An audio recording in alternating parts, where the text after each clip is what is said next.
World War II affected waterfront workers in many different ways. In particular, the war caused an enormous shift in the lives of women living in New Westminster, British Columbia, many of whom found themselves placed in a quality job as a result. In conducting our oral history interviews, Reclaiming the New Westminster Waterfront uncovered a variety of unique ways in which World War II affected the lives of women. And when you were taping the veneer, was that all women who were working? Girls? Yeah. Okay. And what about in the sanding? Oh, there was girls and boys. Girls and boys, okay.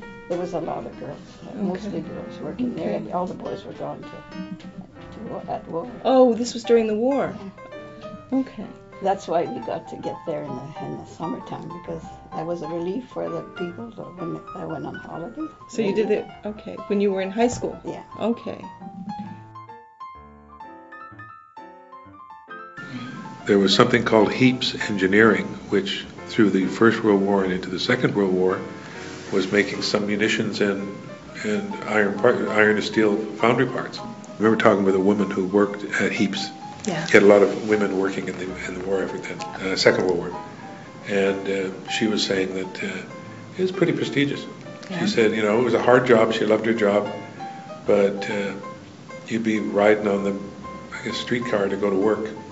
People would, thank you, kind of thing. So, yeah. So you've got a whole array of different jobs. Mm-hmm. Some on the water, some close to the water.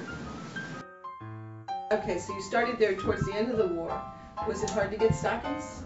Oh, heavens, yes. Okay. Oh, it was near impossible.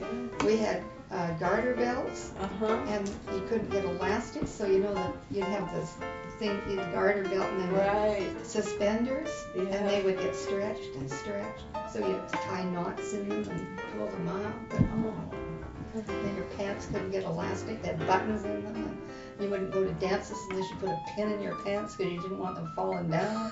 Buttons, if you get swung too hard, the buttons might pop and down goes your pants. So, it was really quite. And yeah, it was no pantyhose. It was all not stockings, but then, we got into painting our legs, and there was good stuff and there was not so good stuff.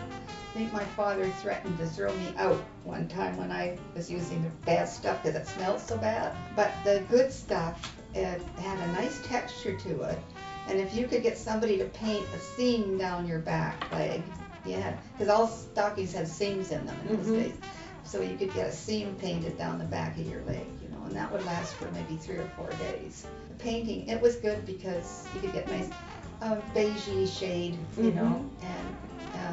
and the good stuff had a nice texture to it, and it looked nice too, because it was kind of not creamy, but I don't know, it looked good, so that it was good. The painting was very good, and it certainly did away with garter belts and that didn't stay up anyway, and garter belts that were loose because the elastic was worn and you couldn't buy new ones. Oh, you wouldn't believe this stuff. Was that okay for work? Oh yes. Oh, okay. Oh yes. Oh yeah, nobody complained. Okay. About it. As long as you were, nicely dressed. When we got married, that was 1944, everything was rationed, and so you couldn't get liquor. You were only entitled to 1 bottle a month or a case of beer. So we gave our friends money and said, get a case of beer and so we could save up for the wedding. Otherwise you never get enough. Right. Yeah.